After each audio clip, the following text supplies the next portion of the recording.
Thank you. Go out there. It's going to be even louder than it is in here. I got to kind of talk a little though, because I don't want to. I'm good with that. I don't want to either. Yeah. Okay. Let's go. All right. So I'll try to make it quick.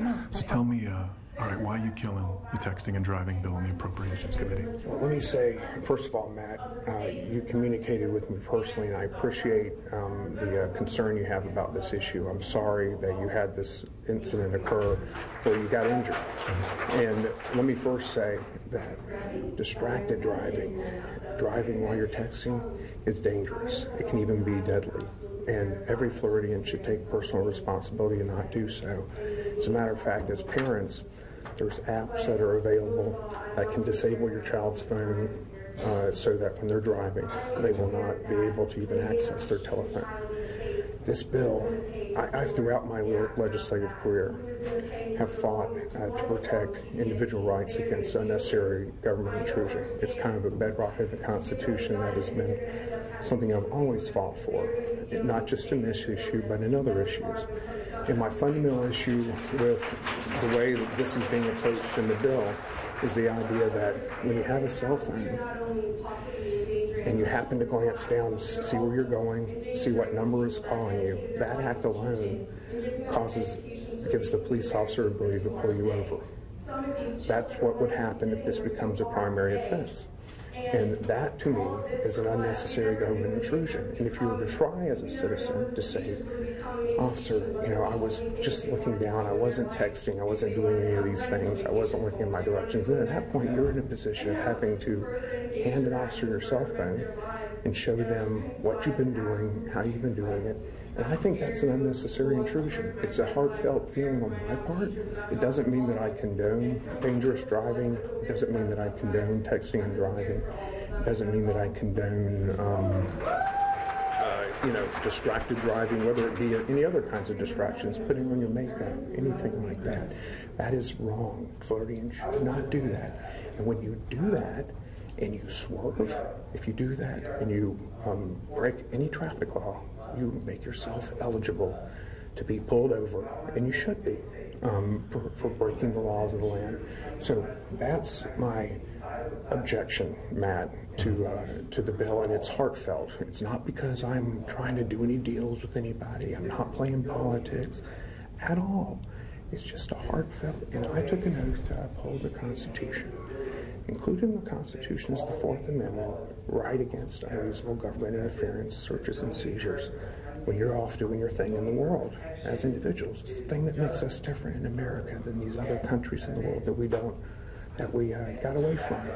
But in the House bill, they specifically say police officers cannot search your phone. And it doesn't say that. What it says in the House bill and in the Senate bill is it says police officers can tell you that you have a right to keep them from searching your phone. The problem is, at that point, you've already been pulled over. You've done nothing wrong, nothing that violates the law. You've done what I described. You just glanced down. And now you have government intrusion into your life.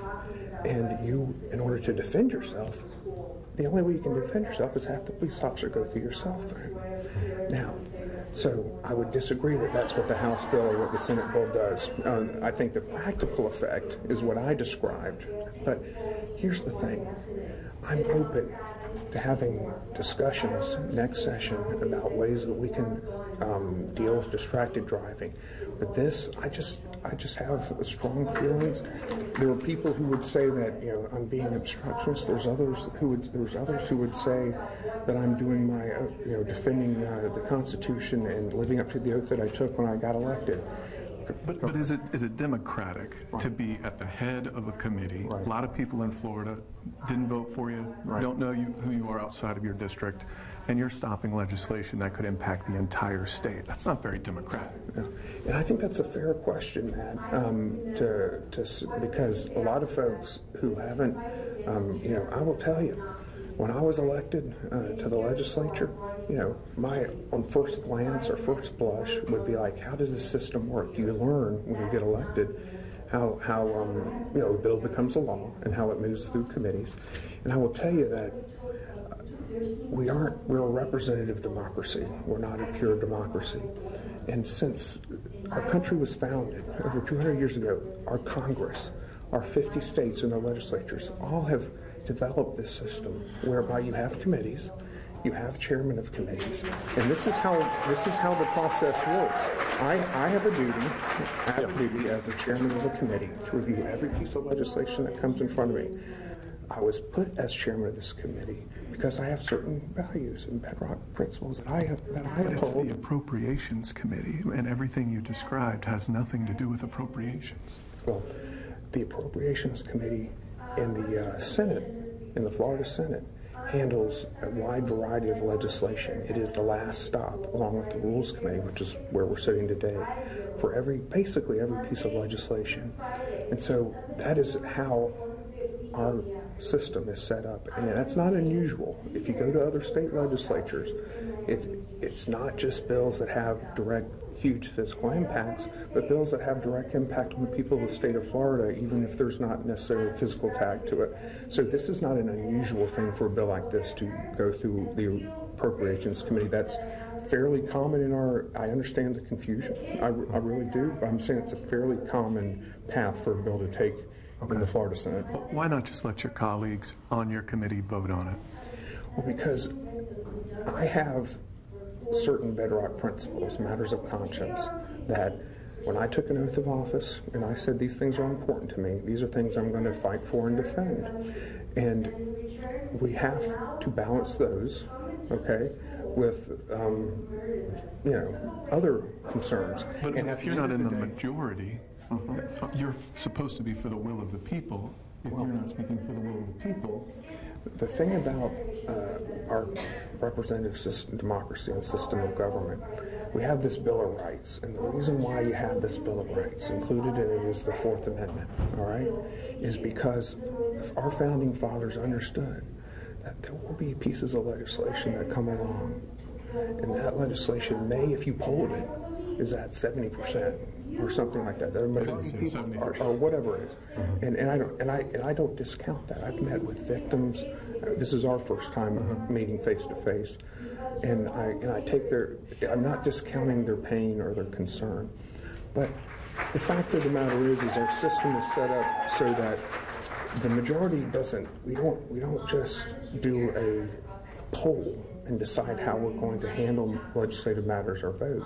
We look at the text of the Constitution, we take an oath to uphold the Constitution, and if I consider that something is not consistent with the values that I hold dear in our constitutional, not that I hold dear, that our country holds dear, I believe it is my responsibility to follow what I see the Constitution guiding me to do, the principles that are contained therein. I understand how that was frustrating for some folks. I don't deny that. I'll sit and listen, and everyone has a right to be frustrated with the decision. I accept that. I'm following my conscience, and that's all I can tell you. Okay, I just have one more question. I'm going to let you go. I really need to get to the committee. Okay, yes. one last one. Because the committee's literally happening right now, and I want to hear but I want to talk to you because this is important to you. Yeah, and your viewers. I appreciate that. Yeah, in Texas, they were refusing to make it a primary legislation. Okay. A guy was texting and driving in his truck. He swerves. He hits a church van filled with 13 people. The very next legislative session, they make it a primary bill. Why are we, as lawmakers, being retroactive after something terrible happens instead of proactive before it happens? I will tell you that we should always consider what is happening in the world.